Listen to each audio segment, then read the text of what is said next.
World cup 2023 का match number 35 जो आज से चंद घंटे के बाद पाकिस्तान और न्यूजीलैंड की क्रिकेट टीमों के माबैन जनाब बेंगलुरु के मुकाम पर खेला जाएगा। और इस मैच में पाकिस्तान के लिए जीतना उतना ही जरूरी है जितना एक आम इंसान के लिए सांस लेना, क्योंकि अगर पाकिस्तान इस मैच में शिकस्त से दो चार हो जाती है तो फिर पाकिस्तान का वर्ल्ड कप 2023 का जो सफर है वो बेंगलुरु में ही अपने इख्तिताम को पहुंच जाएगा। हालांकि पाकिस्तान ने जनाब 11 नवंबर को इंग्लैंड के खिलाफ ईडन गार्डन्स के तरीकी स्टेडियम में इस वर्ल्ड कप का अपना आखिरी मैच खेलना है, लेकिन वो मैच जो है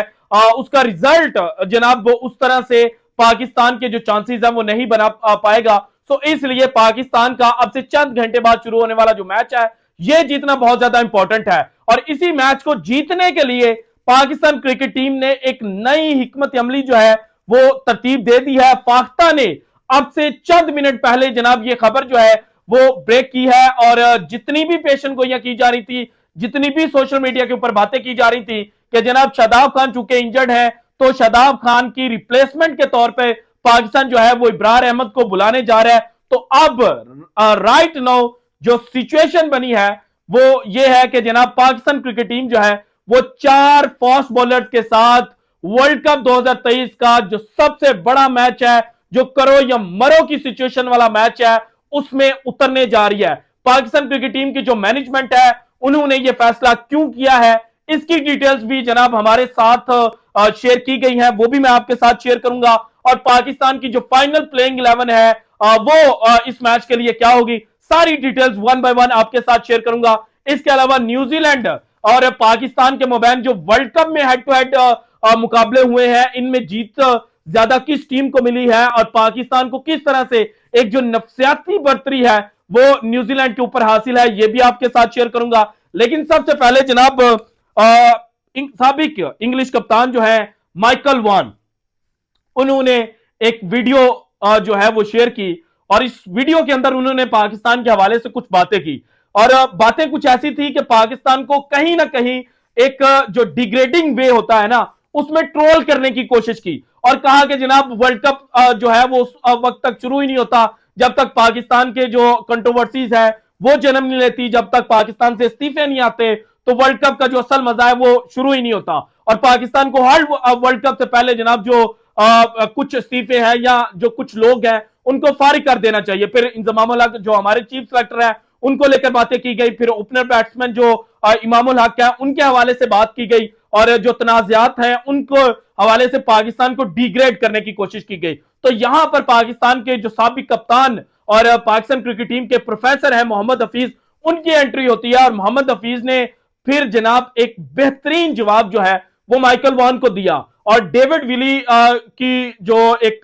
स्टेटमेंट है वो शेयर करते हुए मोहम्मद हफीज ने कहा कि भाईजान पहले आप अपने जो मसले हैं ना उनको सॉर्ट आउट कर लें। अब डेविड विली को चूंकि जो सेंट्रल कॉन्ट्रैक्ट है इंग्लैंड का वो नहीं मिला और डेविड विली ने ये स्टेटमेंट दी है कि उनके लिए जो रिटायरमेंट का डिसीजन लेना है वो बड़ा आसान हो चुका है। तो इस चीज की तरफ उन्होंने इंडिकेशन की थी कि भाईजान आपके तो अपने घर में जो बर्तन है वो टूट रहे हैं, तो आप किस तरह से पाकिस्तान के जो बर्तन है उनके हवाले से बातें कर रही हैं। तो इस तरह से मोहम्मद हफीज जो है उन्होंने बेहतरीन किस्म का जो जवाब है वो माइकल वॉन के मुंह पर मारा। अब आते हैं जनाब पाकिस्तान और न्यूजीलैंड के माबैन जो हेड टू हेड मुकाबले हुए। अब तक जनाब ओडीआई क्रिकेट के अंदर 115 दफा पाकिस्तान और न्यूजीलैंड जो है वो एक दूसरे के आमने सामने आ चुके हैं। 60 मैचेस जो है वो पाकिस्तान जीत चुका है, 51 मैचेस जो है वो न्यूजीलैंड ने जीते। दैट मींस के जो फर्क है वो इतना ज्यादा नहीं है, 9 मैचेस का सिर्फ फर्क है। लेकिन जब आप इस चीज को जनाब एशिया के अंदर देखते हैं तो एशिया के अंदर 39 मुकाबले जनाब पाकिस्तान जो है वो न्यूजीलैंड से जीत चुका है और 17 मुकाबले सिर्फ न्यूजीलैंड पाकिस्तान से जीत चुका है और टोटल मैचेस पाकिस्तान और न्यूजीलैंड के दरमियान खेले गए 57। दैट मींस के एशिया में जब आते हैं तो पाकिस्तान को एक क्लियर एडवांटेज जो है वो न्यूजीलैंड के ऊपर हासिल है। इसके बाद जब वर्ल्ड कप को चेक किया जाए तो वर्ल्ड कप की तारीख में न्यूजीलैंड ने सिर्फ 2 बार पाकिस्तान को शिकस्त दे रखी है। एक जनाब उन्होंने 1983 में शिकस्त दी थी और दूसरी शिकस्त पाकिस्तान को 2011 में मिली थी जब रॉस टेलर का कैच जनाब कंसेक्यूटिव बॉल्स के ऊपर छूटा था और फिर पाकिस्तान में जनाब कामरान अकमल जो विकेट कीपर बैट्समैन थे उस वक्त उनको बहुत ज्यादा ट्रोल किया गया था। हालांकि मैचेस है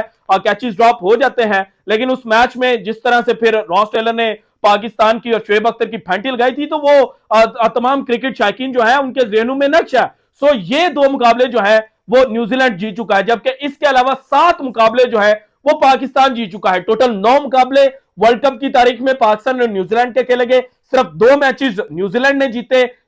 7 मैचेस जो है वो पाकिस्तान जीत चुका है। और लास्ट टाइम 2019 के वर्ल्ड कप में जब पाकिस्तान और न्यूजीलैंड एक दूसरे के आमने सामने आए थे, तो उस वक्त जनाब जो बाबर आजम है उन्होंने एक सेंचुरी स्कोर की थी और अंडर प्रेशर सेंचुरी थी, और एक मुश्किल मैच बाबर आजम ने पाकिस्तान को जितवाया था। सो यहां पर पाकिस्तान को वर्ल्ड कप की हद तक जनाब जो एक नफसियाती बढ़तरी है वो न्यूजीलैंड के ऊपर हासिल है। अब चूंकि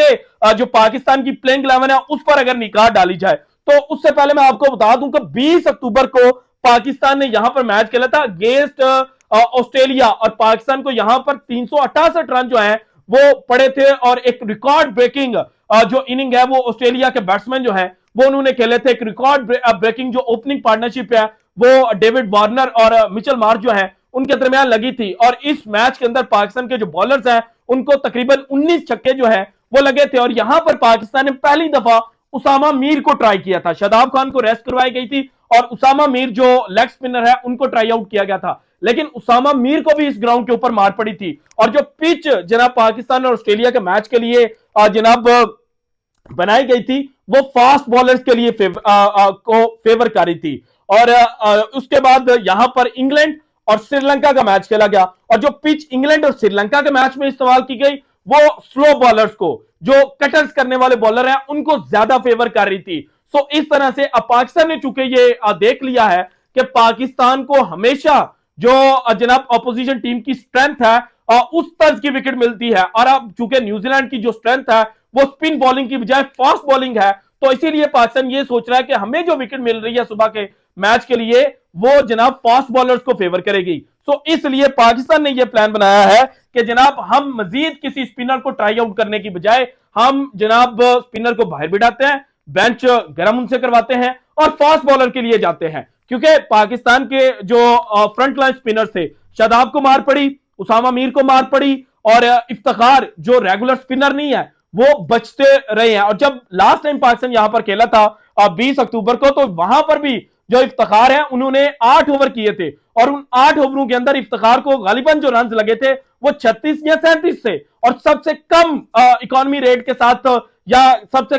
कम जो किफायती बॉलिंग है सॉरी जो सबसे ज्यादा किफायती बॉलिंग है या कंजूसी वाली बॉलिंग है वो इफ्तिखार अहमद ने इसी मैच के अंदर की थी। तो पाकिस्तान ने अब ये प्लान किया है कि जनाब इफ्तिखार अहमद को हम 10 ओवर्स के लिए इस्तेमाल करेंगे, और अगर इफ्तिखार को फेंटी पड़ती है तो फिर हम आगा सलमान को भी इस्तेमाल कर सकते हैं, और अगर आगा सलमान को भी फेंटी पड़ती है तो फिर सऊद शकील, फखर जमान भी हमारे पास ऑप्शंस अवेलेबल हैं। सो पाकिस्तान ने जो फ्रंट लाइन स्पिनर था उसके बारे में यह सोच लिया कि जनाब इनको जरा बेंच पर बिठाते हैं, क्योंकि न्यूजीलैंड की जो स्ट्रेंथ है वो फास्ट बॉलिंग है, हमें फास्ट बॉलर्स को फेवर करने वाली विकेट मिलेगी। और इसके अलावा चूंकि बारिश का इम्कान है, फर्स्ट इनिंग में शायद बारिश ना हो लेकिन सेकंड इनिंग में कहीं ना कहीं जो बारिश है वो इंटरप्ट कर सकती है। आज मजहर अरशद साहब जो है जो एक बड़े अच्छा काम कर रहे हैं स्पोर्ट्स के रिलेटेड और क्रिकेट के रिलेटेड, उनसे बेहतर नॉलेज इस वक्त मेरे मुताबिक किसी के पास नहीं है। उन्होंने एक ट्वीट की थी और उन्होंने कहा था कि आज बेंगलुरु का जो मौसम है वो बड़ा खुशगवार था, शाम के वक्त कुछ बारिश जो है वो जरूर हुई है, कल का जो वेदर है वो भी सेम प्रेडिक्ट किया जा रहा है। सो दैट मींस के